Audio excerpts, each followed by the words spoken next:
Hello! Friday na. Magandang umaga. Halika kayo, samahan natin ang batang Bordagul. Saan na naman kaya pupunta yan? Tuwang-tuwa. Ganyan talaga siya pag may kinakain. Yan ang happiness niya. Saan?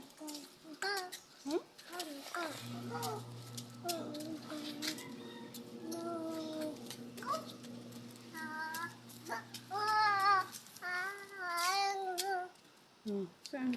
Saan? Lagot! Hawak ng alamon!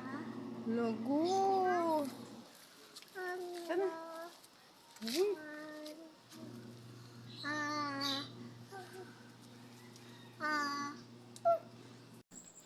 Ito na nga, bibili kami ng ulam. Ano kayong mga ulam? Mukhang kamatis na lang. Sa mahal ng mga bilihin at mga gulay. Yan lamang for today. Salamat palagi!